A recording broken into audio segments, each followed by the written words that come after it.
오랜만에 올라오니까 떨리네. 오늘도 많이 오셔서 더 떨리는 것 같습니다.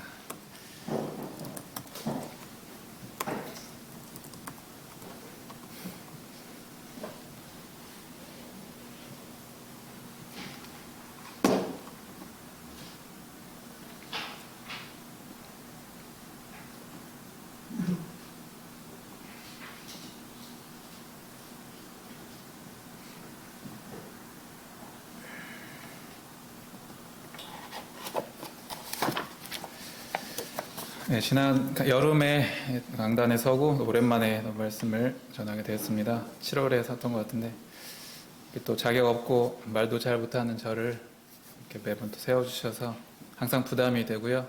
어떻게 하면 성도님들에게 도움이 되는 그런 말씀을 잘 전달할 수 있을까 항상 고민이 많습니다. 수능이 끝나서 좀 한가할 줄 알았는데 생각보다 면접이 있는 학생들이 좀 많아서 면접 지도를 열심히 도와주고 있습니다. 제가 여고도 있어봤고 남고도 있어봤는데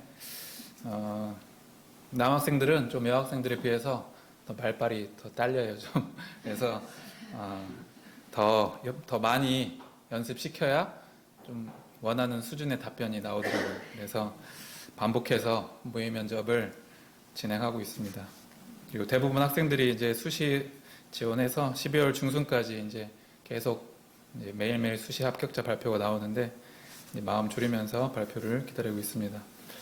올해도 담임을 맡아서 많은 학생들과 좀 사고 없이 잘 지냈는데요. 요즘은 예전보다 좀 마음이 아픈 학생들이 좀 더 많이 있는 것 같아요. 저희 반에도 좀 부적응으로 친구들과 잘 어울리지 못하고 점심시간에 같이 급식실에서 줄 서는 것조차 어려워서 밥도 먹지 않는 그런 학생이 이제 있었는데 2학년 때는 또 이유 없이 이렇게 자주 그냥 조퇴하고 감정 기복이 심한 그런 학생이었습니다.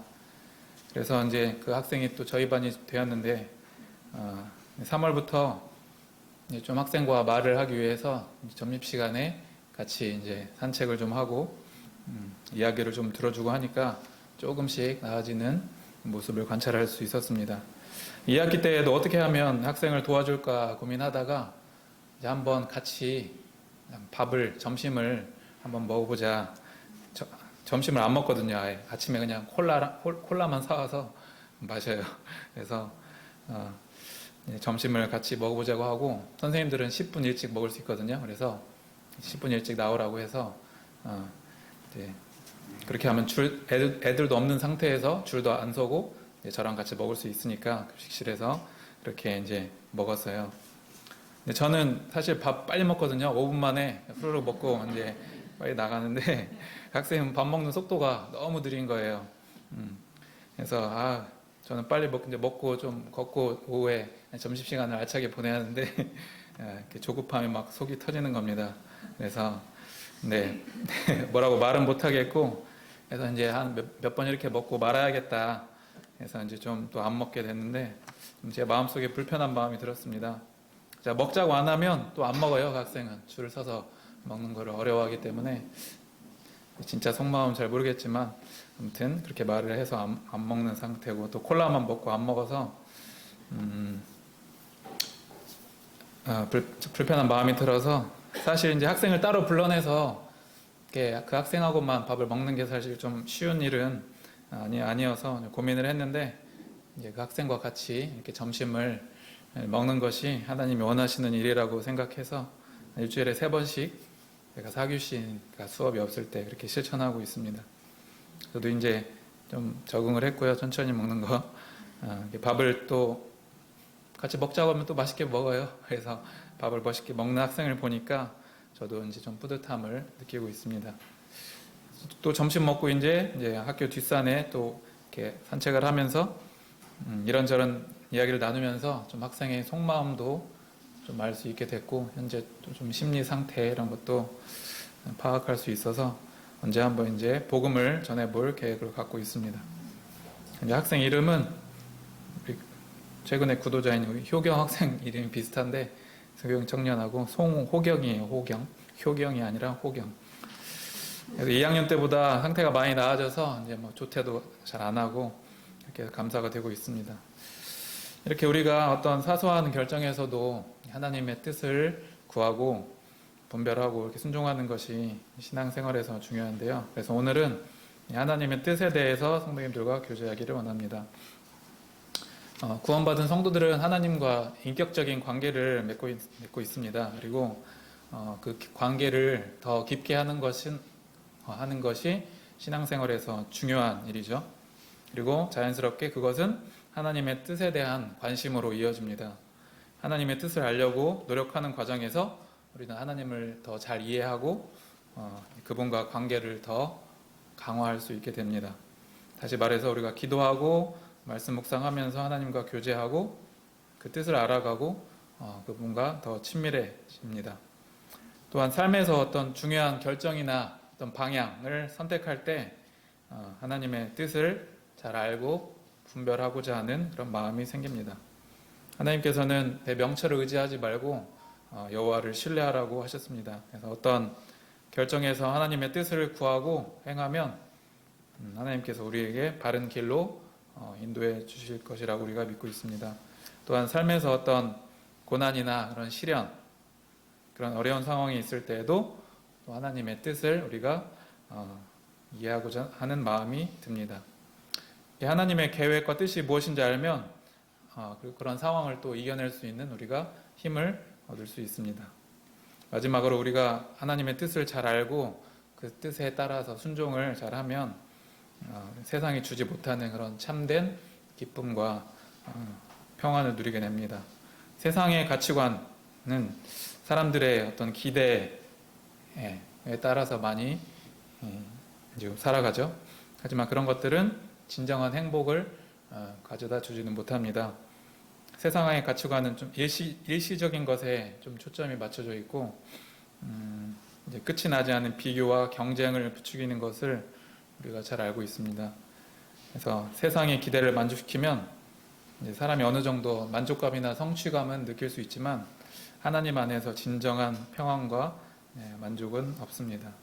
이렇게 하나님의 뜻에 대해서 아는 것이 매우 중요한데요. 그래서 오늘은 하나님의 뜻을 3가지 정도로 이렇게 구분해서 알아보고 하나님의 뜻을 잘 분별하지 못했을 때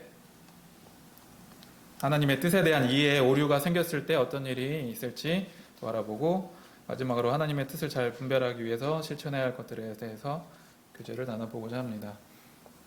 저도 하나님의 뜻을 잘 분별하고 순종해서 이 앞에 선 것은 아니고 그렇게 하길 소원하는 한 성도로서 자리에서 말씀을 전하게 되었습니다. 먼저 하나님의 뜻을 3가지 정도로 구분해서 살펴보고자 하는데요. 첫 번째는 부을레라는 하나님의 뜻입니다.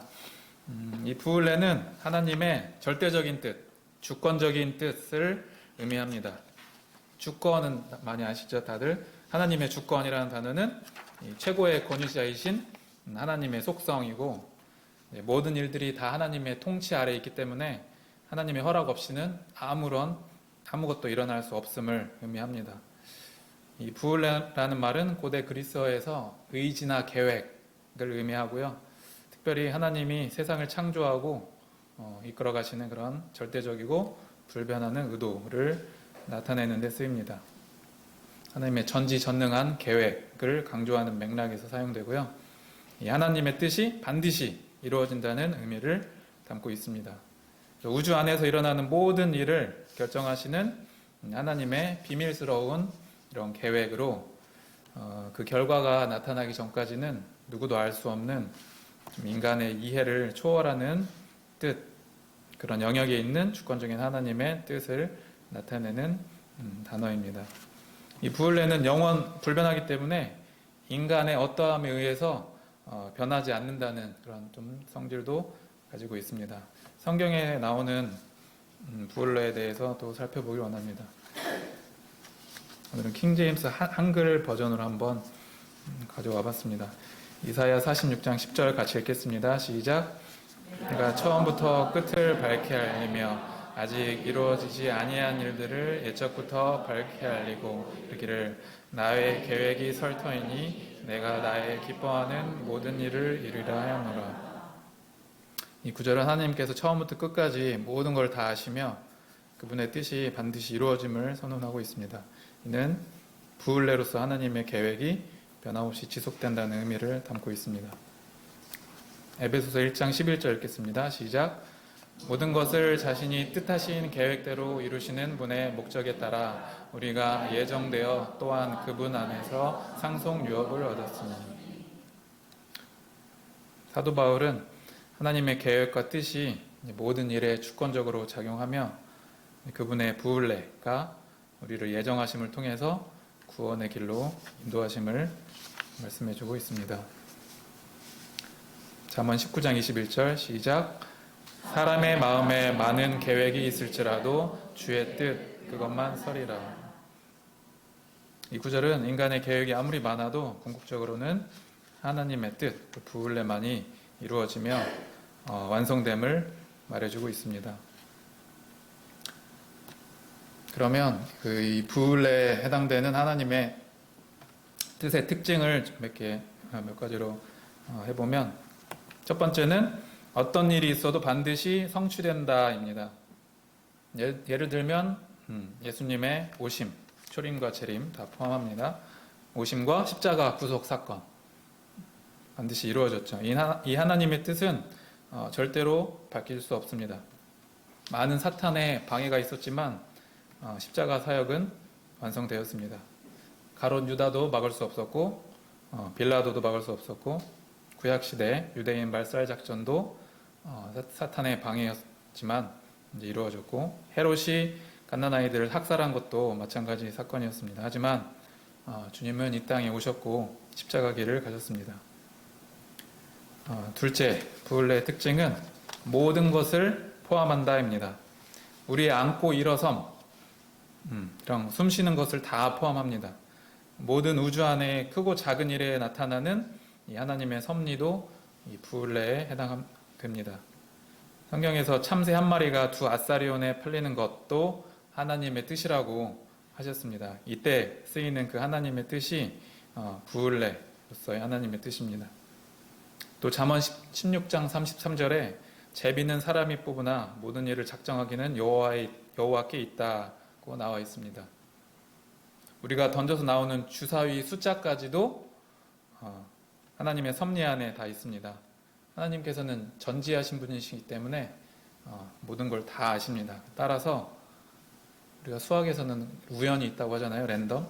하지만 세상에 우연이라는 것은 없습니다. 왜냐하면 모두 하나님의 뜻 안에 있기 때문입니다. 그때 하나님의 뜻이 바로 부을레라는 것입니다. 세 번째는 이 부을레는 이 하나님의 뜻은 감추어져 있습니다. 다시 말해서 비밀이라는 말입니다. 예를 들면 각 사람을 구원하시는 하나님의 뜻은 아무도 모릅니다. 어느 누가 구원을 받게 될지는 사람들은 정확히 알 수 없습니다. 오직 하나님만이 아십니다. 왜냐하면 하나님의 뜻이기 때문입니다. 다음 대한민국 대통령이 누가 될지는 아무도 모릅니다. 오직 그 일이 이루어진 후에야 그것이 하나님의 뜻이었음을 우리가 알 수 있습니다. 마지막으로 이 부을레라는 하나님의 뜻은 완전하다는 것입니다. 하나님의 뜻이 모든 면에서 온전하고 결점이 없으며 처음부터 끝까지 완벽하게 성취된다는 것을 의미합니다. 항상 선하고 이 뜻은 완전한 목적을 가지고 있습니다. 하나님께서는 모든 것을 선한 목적을 위해 창조하시고 다 계획하시고 이를 통해 최종적으로 모든 피조물이 하나님께 영광을 돌리게 하십니다. 그래서 인간의 의지와 행위와는 전혀 상관없이 성취되는 이 하나님의 뜻 부을레는 선하고 완전하다는 특징을 갖고 있습니다. 부을레의 특징에 대해 살펴봤고요. 두 번째로는 이 부을레와 비교되는 델레마라는 하나님의 뜻에 대해서 살펴보기를 원합니다. 이 델레마는 또 하나의 하나님의 뜻을 나타내는 단어입니다. 하나님의 도덕적인 뜻, 상대적인 뜻을 가리키는 개념으로 사용됩니다. 이 델레마는 하나님의 뜻 중에서도 사람들이 인간이 이를 따르고 순종하기를 바라는 측면에서 나타내며 인간의 자유의지와 선택을 통해 행하도록 허용된 하나님의 뜻으로 이렇게 해석하면 되겠습니다. 그래서 딜레마는 하나님의 허용적인 뜻, 소원적인 뜻, 또 이루어 드려야 할 뜻, 이렇게 또 불리기도 합니다. 성경에서 또 딜레마를 보여주는 구절까지를 살펴보겠습니다. 또 같이 읽겠습니다. 미가 6장 8절 시작. 오 사람아, 그분께서 무엇이 선한 것인지 내게 보이셨나니 주께서 내게 요구하시는 것은 오직 의롭게 행하고 긍휼을 사랑하며 겸손하게 내 하나님과 함께 걷는 것이 아니냐. 이 구절은 하나님께서 인간이 따라야 할 도덕적 기준을 명확히 제시하였음을 보여줍니다. 이는 하나님의 딜레마로 인간이 자발적이고 정의롭게 이렇게 그런 겸손한 삶을 살도록 요구하는 하나님의 뜻이라고 볼 수 있습니다. 잘 아시는 말씀 로마서 12장 2절 시작. 너희는 이 세상에 동화되지 말고 오직 너희 생각을 새롭게 함으로 변화를 받아 하나님의 그 선하시고 받으실 만하며 완전하신 뜻이 무엇인지 입증하도록 하라. 여기 나오는 뜻도 인간이 선택할 수 있는 도덕적 기준을 의미한다고 할 수 있고, 이것도 딜레마의 성격을 띈다고 보여집니다. 그럼 또 딜레마의 특징에 대해서 또 몇 가지 살펴보겠습니다. 첫째, 딜레마는 우리가 이루어드려야 할 뜻이라고 했는데 이는 하나님의 소원도 포함을 합니다. 우리가 디모데전서 2장 4절을 보면 그분은 모든 사람이 구원을 받고 진리를 아는 데 이르기를 원하시느니라 나와 있는데, 이 말씀에서 하나님의 뜻은 모든 사람이 구원을 받는 것이고 이것은 하나님의 바람과 소원을 말하는 것입니다. 근데 모든 사람이 전부 다 구원을 얻을 것이라는 그 주권적인 하나님의 의지를 나타내는 말이 아니고, 우리가 모든 사람이 다 구원받지는 않잖아요. 그래서 하나님 당신께서는 원하시는데 인간이 거역하는 것을 허용하시는 것입니다. 그래서 아까 허용적인 뜻이라고 했었죠. 당연히 최초에 우리 아담과 하와가 선악과 따먹지 않기를 원하셨겠죠. 하지만 인간은 그것을 따먹었습니다. 두 번째, 딜레마는 성경에 100% 게시되었다는 점입니다. 하나님께서 우리를 향해 가지고 계신 뜻은 이미 성경 전체를 통해서 다 게시되어 있습니다. 그래서 우리가 어떤 삶을 살아야 하는지에 대해서 다시 새로운 삶의 기준을 게시받을 필요가 없습니다. 구약과 신약을 통해서 하나님의 그 계명과 예언자들의 가르침과 예수님의 가르침 등을 통해서 인간이 어떻게 살아야 할지에 대해서 명확한 도덕적 지침들을 제공합니다. 아까 부을레는 인간이 이해할 수 없는 뜻이라고 했는데, 이 딜레마 뜻은 우리 십계명이나 산상수훈 같이 인간이 이해할 수 있는 방식으로 다 전달되었습니다. 이것을 통해 이제 믿는 자들은 하나님의 뜻에 맞는 삶을 살 수 있는 어떤 기준을 갖게 됩니다. 다만 이제 그 뜻에 맞게 순종하는 그런 삶이 필요할 뿐입니다. 셋째, 사람의 순종은 곧 자유로운 선택과 관련이 있다는 점입니다. 이 하나님의 딜레마는 사람의 불순종에 의해서 성취되지 않을 수도 있습니다. 하나님께서 우리에게 거룩을 바라실지라도 우리가 순종하지 않으면 우리 삶은 거룩해질 수 없기 때문입니다. 따라서 하나님의 뜻인 이 딜레마는 우리의 선택, 잘못된 선택까지 포함하죠. 불순종에 따른 그런 책임이 다 따라오는 것이고, 마지막 심판날에 이것에 대해서 우리는 하나님 앞에서 심판을 받게 될 것입니다. 네 번째, 마지막인데요. 딜레마는 어떤 울타리, 한계 영역을 주고 자유를 허용하는 그런 모습입니다. 하나님께서는 우리에게 도덕적인 뜻을 계시하시고 그 안에서 우리가 마음껏 삶의 자유를 누리며 살도록 다 허락하셨습니다. 즉 자유의지를 우리에게 주셨죠. 그래서 우리가 매일 아침에 일어나서 뭐 먹을까, 뭐 입을까를 성경을 통해서 답을 찾거나 기도로 이렇게 메뉴를 정할 필요가 없는 이유는 하나님께서 우리에게 건강한 음식이나 단정한 옷은 다 먹고 다 입을 수 있게 그런 자유를 주셨기 때문입니다. 그 자체가 하나님의 뜻이기 때문입니다. 따라서 우리는 이 딜레마의 영역을 잘 이해하고 있어야 하나님 뜻에 대한 어떤 오해를 피할 수 있습니다. 성경에서 일반적으로 이 하나님의 뜻을 이야기할 때는 대개 이 도덕적인 뜻인 이 딜레마를 이야기하기 때문입니다. 때로는 어떤 학생이 이 대학교를 갈까요? 아니면 뭐 저 대학교를 갈까요? 아니면 직장인이 이 직장 택할까요? 아니면 저 직장을 택할까요? 이렇게. 또 사업가가 이 장사를 할까요? 저 장사를 할까요? 이렇게 하나님께 묻는 경우도 이제 거기에 대해서 하나님께서 부울레에 해당하는 어떤 절대적인 명쾌한 답을 내려주시기를 기대할 수 있지만 일반적으로 하나님께서는 그렇게 하시지 않으십니다. 하나님께서는 우리가 어떤 대학교나 어떤 전공이나 어떤 직장이나 어떤 그런 장사를 해야 하도록 그런 삶을 묶어놓지 않으셨습니다. 어떤 선택을 하든 우리가 신앙 안에서 건전하고 주님을 잘 섬길 수 있는 일이라면 무엇이든지 선택할 수 있는 그런 자유를 주셨습니다. 좀 덧붙여 좀 설명을 하면 세상의 많은 사람들은 뭘 하는가에 이제 엄청난 관심을 많이 기울이죠. 하지만 실상 왜 하는가에는 이제 크게 사실 관심이 많이 없습니다. 하지만 중요한 건 왜죠, 왜? 왜 하는가에 대한 모범 답안은 하나님의 영광을 위해서 한다가 이제 모범 답안입니다. 우리가 어떤 결혼할 때도 A와 할 수 있고 B라고도 할 수 있고 직장도 뭐 A, B 여러 군데를 이렇게 고르잖아요. 여러 가지 이제 조건을 따지면서 이렇게 뭐 돈이나 경제적인 거나 전망이나 배경 등 이런 다양한 요인을 이렇게 재가면서 그런 결정을 하는데 뭐 그런 결정이 나쁜 게 아니라 가장 중요한 것은 이제 그 동기가 어디에 있는가가 가장 중요하죠. 그런 결정을 할 때 이제 내 욕심을 위해서 하는가 아니면 다른 사람들의 눈을 의식해서 이렇게 체면을 위해서 하는가 그런 것은 바람직하지 않습니다. 하나님의 영광을 위해서 모든 일을 결정하고 진행하는 것이 여러 선택의 이제 기로에서 마음의 중심에 가지고 있어야 할 동기입니다.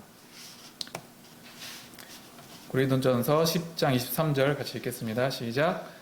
모든 것이 가하나 모든 것이 유익하는 것은 아니요 모든 것이 가하나 모든 것이 덕을 세우는 것은 아니니. 우리가 단순히 뭐든지 할 수 있다는 자유를 주셨다고 해서 모든 것을 행하는 것이 아니라 그것이 다른 사람에게 유익하고 덕을 세우는지 궁극적으로는 하나님의 영광을 위하는 일인지 고민을 해야 하겠습니다. 부울레하고 딜레마에 대해서 말해봤는데요. 이제 분리해서 조금 벗어나서 세 번째로는 하나님의 개인적인 뜻, 다시 말해서 각 인생을 향한 하나님의 계획, 그거에 대해서 좀 말씀을 드려보려고 합니다. 많은 그리스도인들은 하나님의 뜻을 생각할 때 자신을 향한 오직 하나뿐인 이런 뜻이 있다고 많이 믿고 있습니다. 제가 생각하는 하나님의 개인적인 뜻은 각 성도의 삶에 특별하게 개입하셔서 이끄시는 섭리와 인도, 이렇게 한번 정의를 내려봤고요. 개인을 향한 이런 상세한 계획이 다 삶의 계획이 있다는 것에 대한 성경 구절도 몇 가지 좀 또 살펴보겠습니다.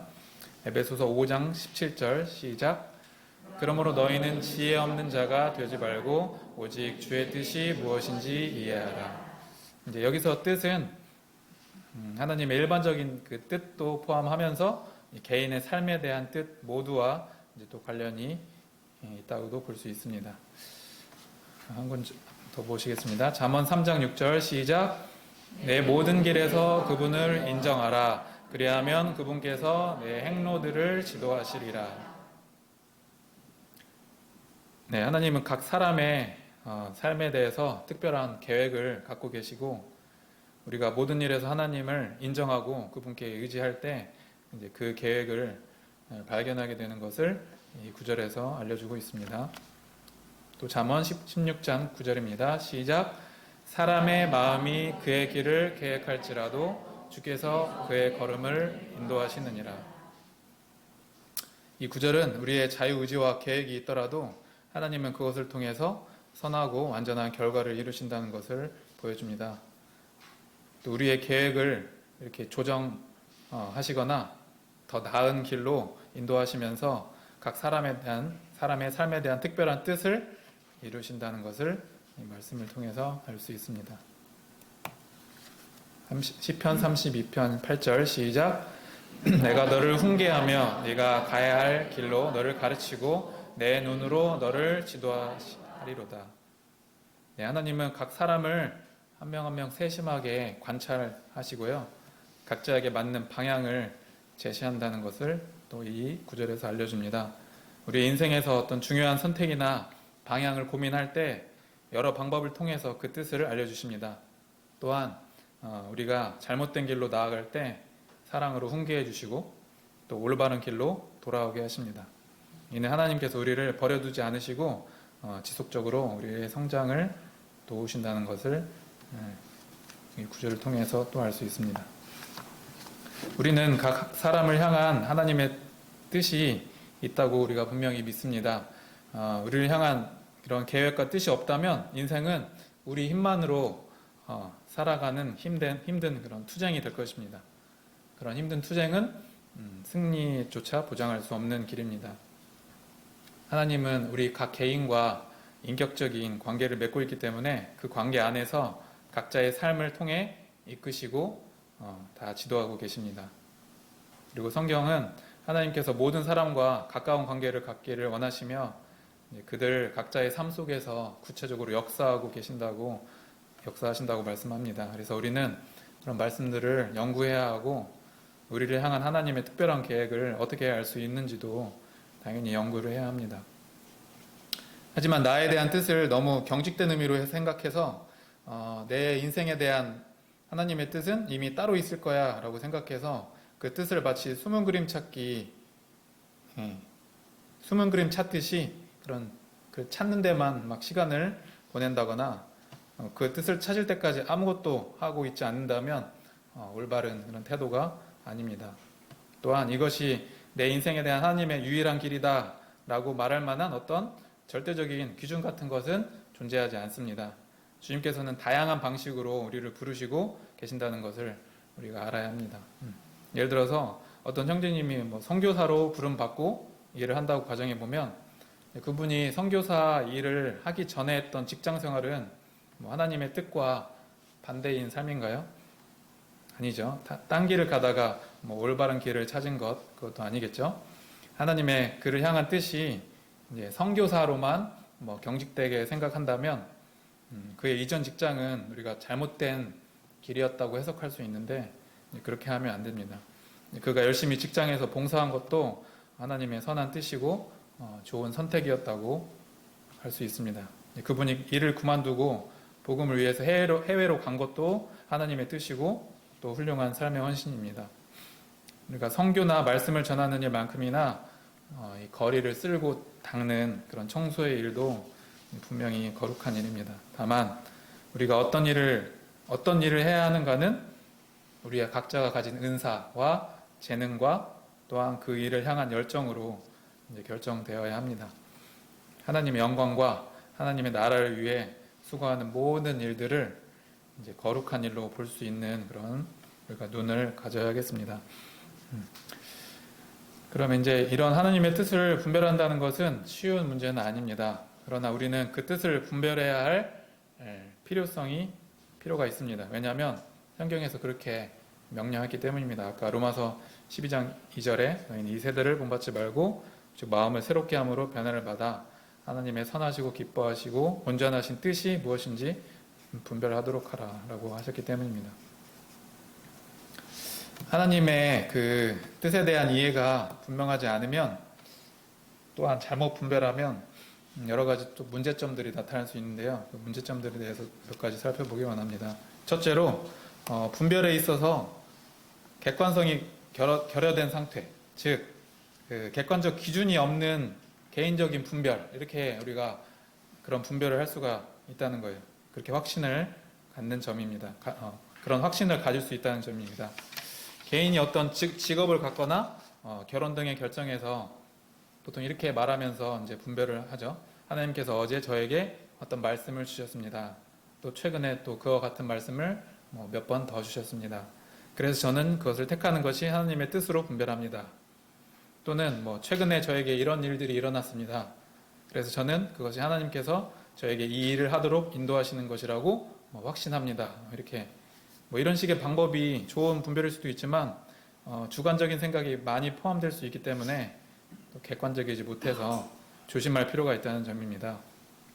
물론 우리 삶이 항상 객관적일 수는 없지만 하나님은 상식을 무시하는 하나님이 아니시기 때문에 분명 일반적인 상식적인 판단이 아닌데도 혼자만 하나님의 뜻이라고 주장하면 교회와 성도에게 어려움을 줄 수 있다고 생각합니다. 두 번째로는 하나님의 뜻을 잘 이해하지 못하면 우리 삶은 위축되고 수동적으로 되기 쉽습니다. 주님을 위해서 열심히 일하면서 하나님이 좀 막으실 수 있다는 그런 생각이 들 수 있습니다. 또한 어떤 일이 실패했을 때 하나님이 허락하지 않으셨다고 생각할 수 있어서 어떤 결정이나 일을 할 때 항상 하나님의 눈치만을 보면서 허락하실 만한 것만 해야 한다는 그런 강박관념에 사로잡힐 수 있습니다. 하나님이 모든 걸 보여주시고 나를 시켜서 하게 할 때까지 가만히 있는 것이 또 최선이라고 생각할 수 있습니다. 하지만 이런 행동은 시간 낭비가 될 수 있습니다. 주님께서는 달란트를 가지고 장사하라는 그런 장사하라고 하신 말씀을 우리가 기억해야 합니다. 신앙의 삶은 이런 수동적인 태도가 아니라 적극적이고 능동적인 태도여야 합니다. 하나님의 뜻을 물어가면서 적극적으로 삶을 대하지 않으면 우리 인생은 금방 지나가 버리고 아무것도 하지 못한 실패한 인생이 될 수 있습니다. 세 번째로는 하나님의 뜻에 대한 분명한 기준이 없으면 우리는 어떤 중대한 결정 앞에서 우리의 이성보다 어떤 표징을 구하게 될 수 있습니다. 이게 하나님의 뜻이면 제가 믿을 수 있게 어떤 확실한 것을 하나 보여주세요 라고 주님의 뜻을 구하는 것인데요. 구약에서 기드온이 양털 뭉치로 표징을 구한 것처럼 이렇게 비슷하게 말합니다. 이제 기드온의 사건은 하나님의 일을 위해서 특별하게 이제 요구한 거고 하나님께서 특별하게 응답하신 것이고 우리가 이제 무의식적으로 할 수 있는 약간 이런 신비주의 태도로 하나님의 뜻을 구하는 것은 위험한 의사결정 방법입니다. 마지막으로 우리가 처한 이 상황만으로 하나님의 뜻을 분별하는 것도 하나의 분별하는 방법 중에 하나이긴 한데요. 이것도 조심해야 합니다. 우리 삶이 현재 평안하고 아무 시련이 없고 핍박이 없는 것이 사실 위험한 상황일 수도 있다는 것입니다. 하나님께서 오래 참으시기 때문에 평안하게 보이는 것이지 그 상황을 인정하는 것이 아닐 수 있다는 것입니다. 하지만 반대로 그 평안이 진짜 축복이 되는 상황일 수도 있습니다. 그래서 환경으로만 하나님의 뜻을 분별하는 것은 어렵고 위험한 일이 될 수 있다는 점입니다. 그럼 하나님의 뜻을 잘 분별하기 위해서 우리가 해야 할 것들에 대해서 살펴보겠습니다. 첫 번째로 성경 말씀의 묵상과 적용입니다. 성경의 주인공은 이제 하나님과 예수님이죠. 그래서 성경을 읽고 묵상하면서 하나님의 성품과 그 계획을 이해하는 것입니다. 이제 성경은 하나님의 뜻에 대한 원칙을 다 담고 있고 그 말씀을 통해서 하나님의 뜻을 알아가는 것입니다. 하나님께서 원수를 사랑하라고 하셨죠. 이제 미워하면 이제 내 뜻인 거고 사랑하면 하나님의 뜻인 거고 거룩하라고 하셨는데 내가 불결한 생각과 행동을 하면 하나님의 뜻이 아닌 것입니다. 또한 성경을 읽다 보면 하나님이 이런 상황에서 이렇게 반응하시는 것을 우리가 볼 수 있죠. 저런 상황에서는 저렇게 반응하시고 하나님이 이걸 싫어하시는구나, 이럴 때 좀 분노하시는구나, 이런 걸 우리가 알 수 있습니다. 최근에 이제 청매 큐티에서 어려운 부분인 예레미야를 했는데요. 그때 하나님이 불순종하지 않는 것에 대한 대가가, 하나님을 불순종하지 않는 것에 대한 대가가 얼마나 큰지에 대해서 알 수 있었습니다. 따라서 우리가 성경을 읽고 묵상하면 어떤 상황에서 이것이 하나님의 음성인지 뜻인지 하나님이 원하시는 것인지 분별할 수 있는 능력이 생깁니다. 그리고 청년들이 믿지 않는 자와 결혼을 하는 것에 대한 분별도 고린도후서 6장 14절에 나와 있죠. 믿지 않는 자와 멍에를 함께하지 말라. 이것이 하나님이 원하시는 것입니다. 두 번째로는 기도입니다. 하나님의 뜻을 구하고 그 뜻에 민감해지기 위한 그 방법이, 기본적인 방법이 기도입니다. 마음에 품은 고민이나 결정을 놓고 솔직하게 하나님께 묻고 그 인도하심을 구하는 것입니다. 하나님께 전심을 다해서 물으면 반드시 대답을 해주십니다. 하나님의 자녀들이 간절하게 물어보면 하나님은 무시하실 분이 아닙니다. 간절히 기도하면 결국에는 그것이 내가 원하는 것인지 하나님이 원하는 것인지 이제 가르쳐 주십니다. 그때 이제 우리의 결심은 결국 하나님이 뭐라고 하시든지 이제 내가 순종하겠습니다가 핵심인 것 같습니다. 사실 우리 마음속에 사실 A라는 것을 더 하고 싶은데 하나님께서 B를 하라고 하실까봐 더 기도를 망설이는 것도 볼 수 있는데요. 우리의 생각을 다 내려놓을 때까지 하나님께 더 기도하고 간구를 해야겠습니다.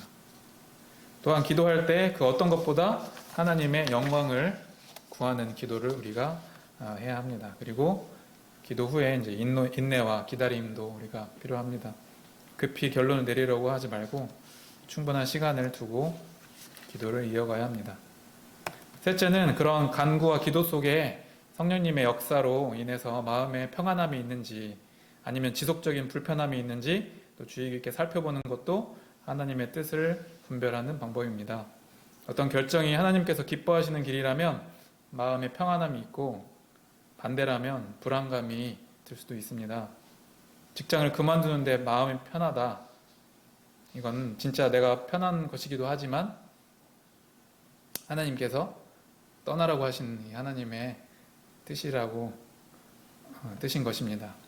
근데 사표를 내려고 해도 계속 마음이 불편하고 그러면 하나님께서 이 직장에 좀 더 있으라는 뜻이라고 이해하면 됩니다. 근데 저는 아직 체험을 안 해봐서 우리 돈영이 형제님이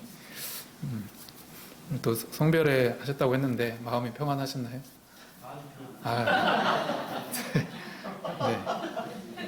네. 그러한 내적 평안은 우리로 하여금 하나님을 기쁘시게 했다는 그런 확신을 또 갖게 만듭니다. 평안했다고 합니다. 자, 넷째로 주변 사람들의 조언도 하나님의 뜻을 분별하는 데 많은 도움이 됩니다. 저는 가족들, 부모님, 특히 저희 어머니의 조언과 말씀이 저희 신앙을 지키는 것에 많은 도움이 되었는데요. 우리 교회의 두 분의 장로 형제님들 또는 또 선배 형제 자매님들 또는 또래 형제 자매님들 또한 가족의 조언을 구하는 것도 도움이 됩니다. 자신하고 비슷한 고민을 겪었거나 또 그런 가진 사람들과 상담을 하면서 조언을 들으면 도움이 많이 될 것 같습니다. 믿음이 깊은 그 선배에게 솔직하게 고민을 나누고 인도를 구하면 좀 더 객관적인 시각을 통해서 하나님의 뜻을 더욱 분명하게 깨닫는 데 도움이 되리라고 생각합니다. 한 달 됐나요? 주일 말씀에서 우리 재성형제님께서 보여주신 자료를 첨부해봤습니다. 조지 밀러 하나님의 뜻을 아는 7가지 방법.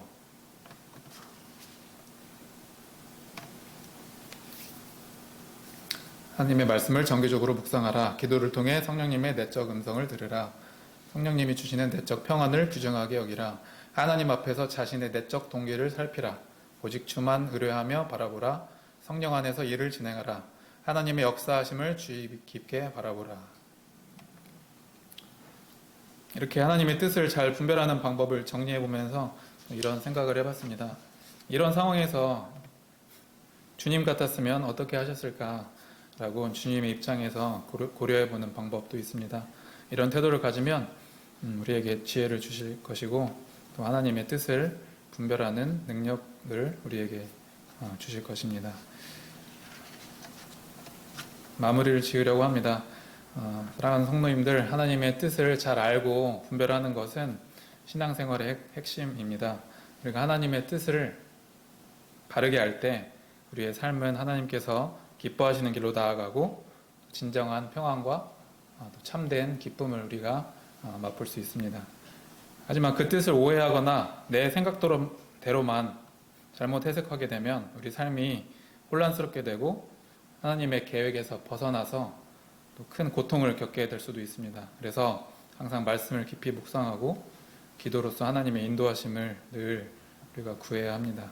우리의 지혜가 아닌 하나님께 맡기고 신뢰하는 마음이 필요합니다.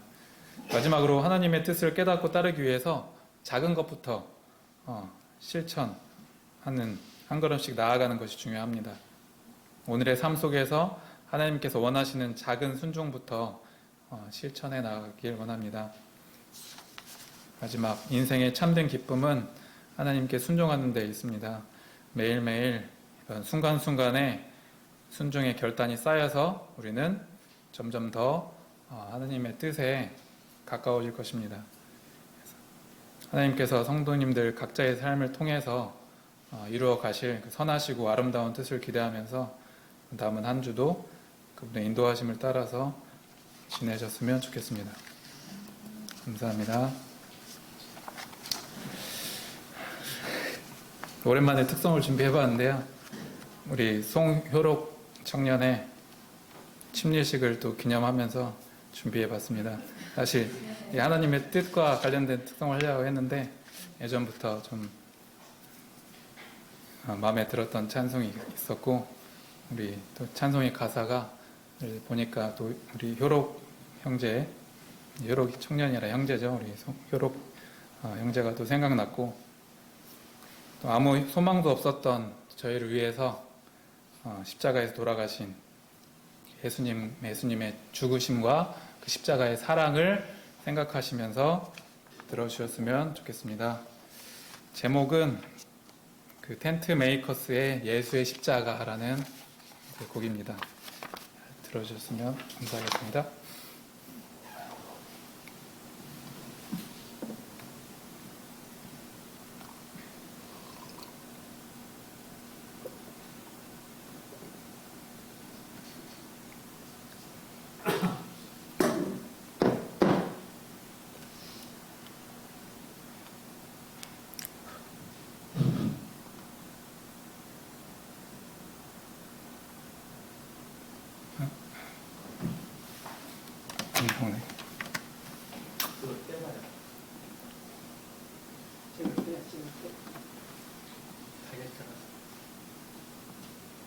빼요.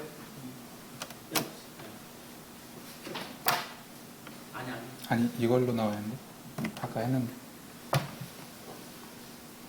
다시 해볼게요.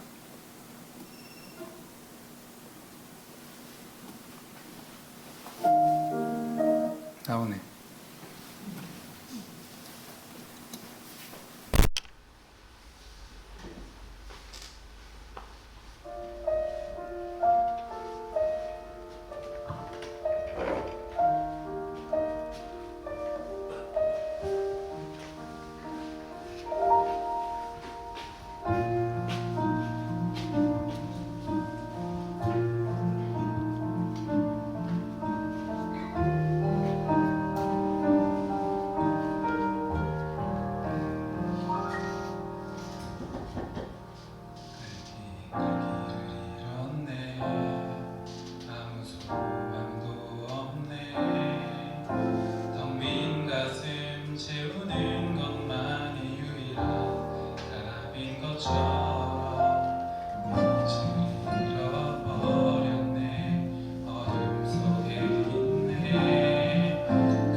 말씀 감사합니다. 하나님의 뜻에 대한 또 말씀이었고 또 특송도 불러주셔서 감사합니다. 그러면 기도를 먼저 드리시고 그 말씀 읽고 또 기도하는 시간 갖도록 하겠습니다. 기도드리겠습니다.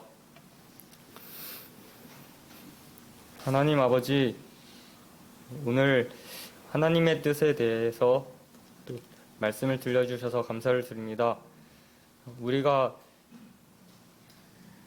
우리의 뜻대로 살아가지 아니하고 하나님의 뜻대로 살 수 있도록 도와주시고, 하나님의 뜻은 무엇인가를 알기 위해 우리가 성경 하나님의 말씀을